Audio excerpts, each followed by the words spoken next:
दोस्तों तो मेरा नाम है सुरेंद्र सिंह, तो आप मिस्टर शेखौत के नाम से मेरे को जानते हो। मैं वंडर बॉयज़ का एक मेंबर हूँ जो कि अभी न्यू ज्वाइन हुआ हूँ। तो एक्चुअली क्या है, मेरे पास टाइम नहीं होता इतना कि मैं वीडियोस में आ पाऊँ। बट मैं क्या हूँ, एक कैमरामैन कह सकते हो मेरे को, क्योंकि मैं शूट करता हूँ केवल कि मेरी स्किल इतनी अच्छी नहीं है कि मैं आपसे कम्युनिकेशन कर सकूँ, बातचीत कर सकूँ। तो आज मैं आपको ये बताऊँगा कि जो हमने आपने देखा होगा कि हमने जो सर्विस कराई है N250 की, तो आज मैं आपको रिव्यू दूंगा कि वहाँ के सर्विस सेंटर के स्टाफ कैसा है और क्या क्या सर्विस हुई है, कितना कॉस्ट लगा है। ये सब बातें मैं आपको अभी रुक के आराम में तसल्ली से बताऊँगा और ये सब चीज़ें आपको अच्छे से एक्सप्लेन करूँगा, जिससे कि मैं तो ये कहूँगा कि आपको एक अच्छी नॉलेज मिल सके इस चीज़ को लेके कि हमें ऑनेस्ट एक्सपीरियंस दूँगा मैं कि क्या एक्सपीरियंस रहा, जिससे आपको आने वाले फ्यूचर में अगर आप बाइक परचेज़ करते हो, बजाज की कोई भी बाइक लेते हो, तो आपको प्रॉब्लम ना फेस ना करनी पड़े। तो गाइस, तो अब हम मिलते हैं। और मुन्ना भाई, आप कुछ कहना चाहोगे? नहीं भाई, बस अब तो फर्स्ट सर्विस का रिव्यू देंगे हम। अच्छा, चलते हैं हम नाइट मोड पे। नाइट मोड पे चलते हैं। नाइट टाइम अपना ये अपना डीजी एक्शन लिया हमने न्यू, इसी में वीडियो शूट होगी आगे से सारी। तो अभी हम पल्सर का हमने सर्विस कराई है, फर्स्ट सर्विस N250 की, और एक ऑनेस्ट रिव्यू देने की ट्राई है। अभी हम स्लॉट ढूंढ रहे हैं, बढ़िया से कोई जगह ढूंढ रहे हैं, वहाँ पे आराम से बाइक को पार करके आपको एक तसल्ली से बढ़िया रिव्यू देंगे कि कैसा क्या एक्सपीरियंस रहा, क्या कॉस्ट हुई, क्या चीज़ें चेंज हुई, बाइक में कितना फ़र्क पड़ा, कितना चेंज आया, वो सारी चीज़ें इम्प्रूवमेंट से जो भी एक्सपीरियंस है वो सब हम शेयर करेंगे। तो वीडियो में बने रहिएगा। Let's go. और मैं ये कहना चाहूँगा कि हमारे जो यूट्यूब है, जो चैनल है हमारा वंडर बॉयज़, उसकी एक बैकबोन है जो कि हम मुन्ना को कहेंगे, जो कि हमारा MK राइडर है। ये हमारी एक बैकबोन है जो कि इस चैनल को पूरा ऑपरेट करता है। तो हम ये कहेंगे कि सबसे ज़्यादा अगर योगदान हम देखें तो किसका है, तो हम MK राइडर, हमारे मुन्ना भाई, मुन्नेश भाई जिसे हम बोलते प्यार से, तो इनको हम अप्रिशिएट करते हैं। इनका ही योगदान था और इन्हीं का ही आइडिया था कि हमें यूट्यूब चैनल बनाना चाहिए। और इनके काफ़ी सारे और भी चैनल थे जो कि आपको डिस्क्रिप्शन में आपको लिंक मिल जाएगी, प्लीज़ उसको भी रीच आउट कीजिए और फॉलो कीजिए, सब्सक्राइब कीजिए और बने रहिए हमारे साथ। और हम न्यू लोग, मतलब न्यू ज्वाइनिंग है, तो अगर हमसे कोई भूल चूक हो तो हमें माफ़ कीजिएगा और हमें टिप्स दीजिएगा जिससे हम और अच्छी वीडियोज़ को बना सके, मोटिवेट कर सकें। आप हमारे चैनल को लाइक करते हैं, सब्सक्राइब करते हैं, व्यूज़ बढ़ाते हैं, तो हमें मोटिवेशन मिलता है, जिससे कि हम और वीडियोज़ अच्छी ला सकें। तो गाइस, अब मैं आपको बताऊँगा कि जब हम लोग गए थे N250 सर्विस करवाने के लिए, तो अब देखिए इसकी N250 की सर्विस हो चुकी है, जो कि फर्स्ट सर्विस है।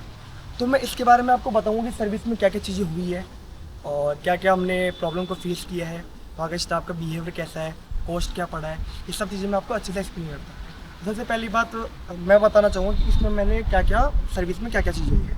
सबसे पहली चीज़, इसमें इंजन ऑयल को हमने चेंज करवाया है, ठीक है। और एक इलेक्ट्रिकल फ्यूल सिस्टम होता है, इसके अंदर ये जो अपने ये क्लच है, ये वायर है, इनमें ऑयलिंग होती है एक्चुअली, ये ऑयलिंग हमने इसमें के अंदर करवाई है। और उसमें भी इसकी वैक्सिंग भी कराई है, इसके अंदर प्रॉपर इसमें हमने वॉशिंग भी कराई है। ये 3-4 चीज़ें इसमें कराई है। इसका ये जो कॉस्ट है मैं आपको एंड में बताऊँगा ये कॉस्ट क्या पड़ा। बट उससे पहले मैं आपको ये बताऊँगा कि मैंने क्या क्या प्रॉब्लम्स फेस करी है जब हम लोग वहाँ सर्विस सेंटर गए थे। आपने से गाइस देखा होगा वीडियो में, जैसे हम वहाँ पे एंट्री करते हैं तो हमें वीडियो बनाने के लिए अलाउ नहीं करा जाता। बट उसका रीज़न क्या है कि वो क्यों नहीं करा जाता, वो मैं आपको बताता हूँ। जैसे हम वहाँ पे एंट्री करते हैं, एक्चुअली में हम 2 बजे के आसपास हमने एंट्री वहाँ पे करी थी, तो उनका रजिस्टर मेंटेन नहीं करा जाता उन लोगों से। उन्होंने क्या कर रखा था कि नंबर ऊपर नीचे कर रखा था। मेरा नंबर था 40 नंबर, और जो मेरे से आगे नंबर वाले थे 29 नंबर वाले, उनका नंबर भी नहीं आया हुआ था। ये लोग अपने प्रायोरिटी के हिसाब से ये लोग कहते हैं सर्विस कर रहे थे। दूसरी चीज़, जब इसकी हमने सर्विस करवाने गए थे तो वहाँ पे मैंने इसका देखा गया था कि वहाँ पे हमें एस्टीमेट बना के दिया गया था। तो एस्टीमेट के अंदर उन्होंने बहुत काफ़ी कॉस्ट का काफ़ी एड ऑन कर दिया था उन्होंने, लेकिन देखा जाए तो उससे कम ही पैसे लगे, ज़्यादा पैसे नहीं लगे। और जो लेबर चार्जेस थे उन्होंने बिल्कुल कुछ भी नहीं लिया। और इसमें अगर हम देखते हैं कि इसमें क्या क्या कराया गया, तो इसमें मैंने क्लच और ब्रेक दोनों टाइट करवाए थे, ये मैंने एक्स्ट्रा एड ऑन करवाया था। और अब मैं बताऊँगा वहाँ के स्टाफ का बिहेवियर कैसा है। एक्चुअली क्या है, वहाँ का जो बिहेवियर स्टाफ है उनका बात करने का तरीका बिल्कुल सही नहीं है। दूसरा ये है कि ये लोग प्रायोरिटी देते ही नहीं है, ये कस्टमर से कैसे बात करनी होती है, कैसे डील करना होता है, उन्हें बिल्कुल भी नहीं आता। मैं ये कहूँगा, अगर सर्विस कराते हो तो सबसे पहली बात आपको सर्विस सेंटर बढ़िया देखना चाहिए जो आसपास आपके बढ़िया हो। वैसे बजाज के जो सर्विस सेंटर है, इसके जो स्टाफ है वो भी ख़राब है, और जो यहाँ पे सैलून क्या कहते हैं उसको, क्या बोलते हैं, स्टाफ जो है, स्टाफ है वो क्या कहते हैं उसको, जब हम परचेज करते हैं बाइक को, सेल्स मैनेजर, केस मैनेजर ये वो भी ख़राब है। तो मतलब इनका सर्विस सेंटर मतलब स्टाफ का बिहेवियर बहुत ख़राब है इन लोगों का, मैं ये कहना चाहूँगा। बट फिर क्या हुआ था, जब हमने इसकी सर्विस के लिए हमने बाइक को हमने उनको दे दिया, देने के बाद उन्होंने बोला कि हम आपको 5 साढ़े 5 तक दे देंगे।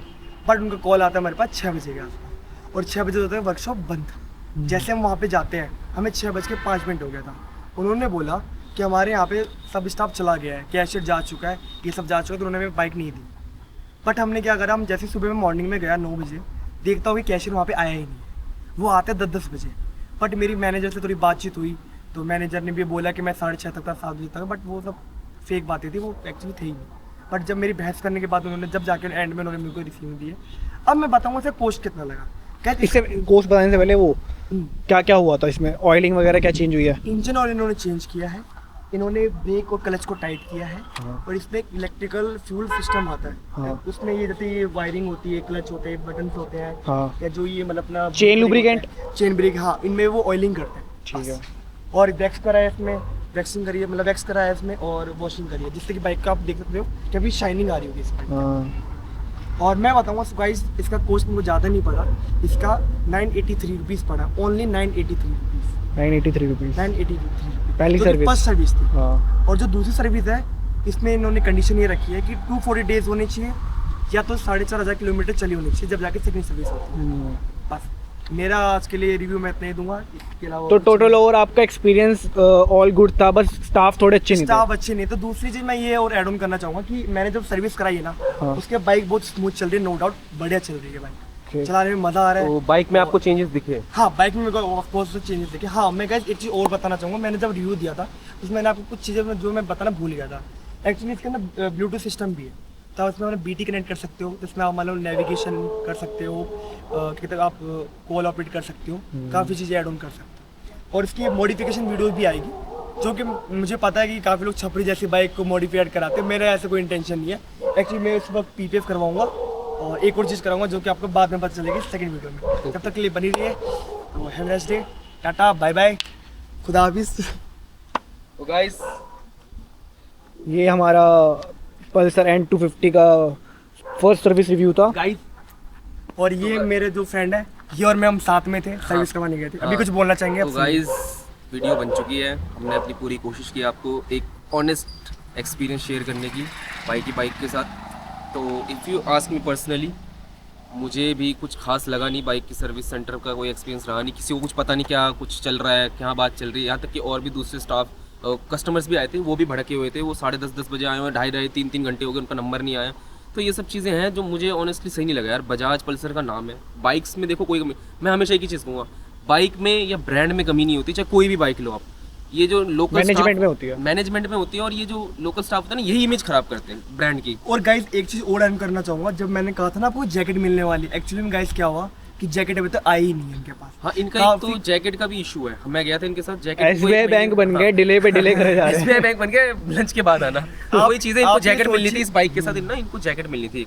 तो 1 महीने के ऊपर हो गया, इनको रोज़ बोलते हैं 2 दिन में आएगा, 2 दिन में आएगा। तो मैंने इनको अब बोला है हमारे भाई को कि आप कंप्लेंट करिए ऑफिशियली, डिटेल्स बताइए, क्योंकि कंप्लेंट जब तक आप कंप्लेंट नहीं करेंगे, ये लोग ऐसे ही हैं, ठीक है। और ये हर कंपनी का, मैं ये नहीं कर रहा सिर्फ बजाज या पल्सर में ही इशू है, ये हर कंपनी का है। जो लोग एक्सपीरियंस करते हैं उनको पता है। तो मैं किसी ब्रांड को डिफेम नहीं कर रहे।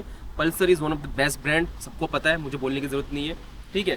तो बस यही है इन दी एंड कि आपको अगर हमारी वीडियो अच्छी लगी हो, और भी वीडियोस आती रहेंगी, और भी अलग अलग तरीके की वीडियोस आती रहेंगी, तो आप प्लीज़ अपना प्यार दिखाइए, सपोर्ट करिए, और लाइक करिए, सब्सक्राइब करिए, शेयर करिए वेंडर बॉयज़ को। एंड आपको मिलते रहेंगे, बाय बाय।